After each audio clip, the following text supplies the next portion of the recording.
Greetings, this is Paul the Poke from paulthepoke.com. Today's topic, trend update. Sanhedrin elects high priest for temple service, August 2016, and the scripture reference is out of Leviticus 21, verses 6 through 8.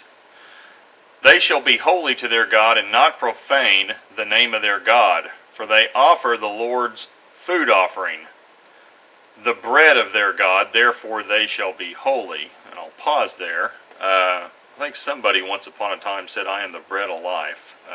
But we'll continue. They shall not marry a prostitute or a woman who has been defiled. Neither shall they marry a woman divorced from her husband, for the priest is holy to his God. And I also think somebody's going to marry a bride who has been washed free of their sin and will be pure as a bride to a groom at some point in the future. But I continue from Leviticus 21. You shall sanctify him, for he offers the bread of your God. He shall be holy to you, for I, the Lord, who sanctify you, am holy. Now, the most important duty of the high priest is to conduct the service on the Day of Atonement. So Yom Kippur, another name for the Day of Atonement, is the 10th day, the 7th month, Tishri, of the year. And the high priest enters the most holy place behind the veil to stand before God. He made a sacrifice for himself. Somebody I know sacrificed himself once for sin. And he made a sacrifice for the people. It's the same as the high priest. He's to make a sacrifice for the people. And he brought the blood into the Holy of Holies and sprinkled it on the mercy seat. Thank Jesus. There's a link to that if you're interested. paulthepoke.com, keyword Jesus Christ, mercy seat. But back to the news. The Sanhedrin has elected Rabbi Baruch Kohen as the Kohen Gadol. This would be the high priest. And the selection was made as a precaution for the Day of Atonement, or Yom Kippur. So if the Jews would be allowed access to the Temple Mount, it is a requirement of the Mosaic Law to bring forth sacrifices as they currently see it.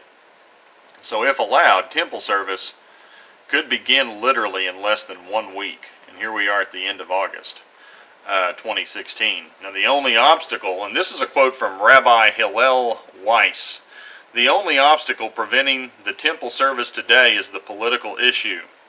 If that should suddenly change, as it very well could, we would be required to begin temple service immediately.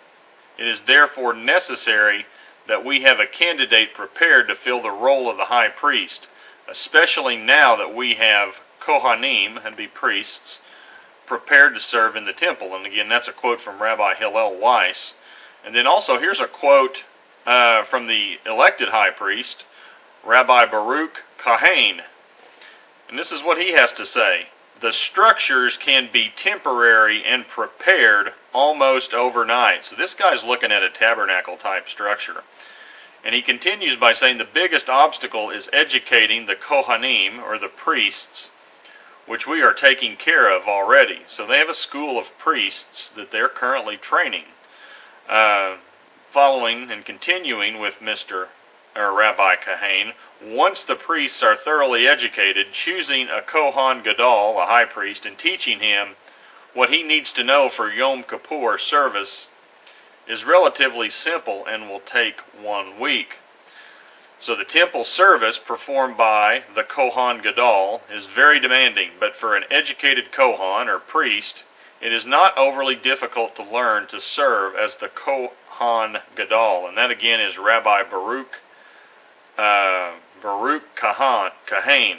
And if you're interested in that, there's a link provided. It's breakingisraelnews.com. Sanhedrin appoints high priest, preparation for the third temple. Well, the one thing I found interesting about, well, two things I found interesting about that.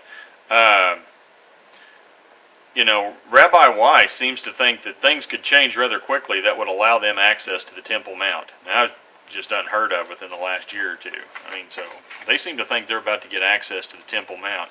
And then the other thing, the incoming high priest so that structures can be temporary and prepared almost overnight. So that tells me they clearly have materials available to set up a tabernacle and start temple service. Now granted, animal sacrifices are no longer necessary. Jesus Christ is our high priest. And I picked out 3 verses here, and there are at least 20 Bible verses indicating Jesus Christ is the high priest. And I'm going to start in the Old Testament. Psalm 110 verse 4, "The Lord has sworn and will not change his mind.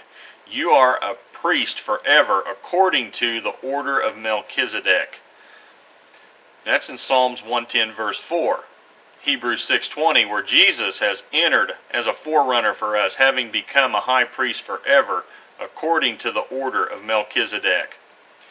Hebrews 5 verse 6, and he says also in another place, you, and that referring to Jesus Christ, are a priest forever after the order of Melchizedek. So again, there are over 20, or at least 20 different verses indicating that Christ is the high priest. And the animal sacrifices, which are sure to start again, they're not necessary. You can follow that up in Hebrews if you'd like to. But at any rate, the Sanhedrin and the folks at the Temple Institute are moving forward, and they now have a high priest. People of Israel just aren't there yet as far as who that high priest is, but that will change at some point in the future. If you're interested in this, please feel free to check out paulthepoke.com. Keywords, trend update, Sanhedrin, temple, high priest. Thanks for listening. Take care. Bye.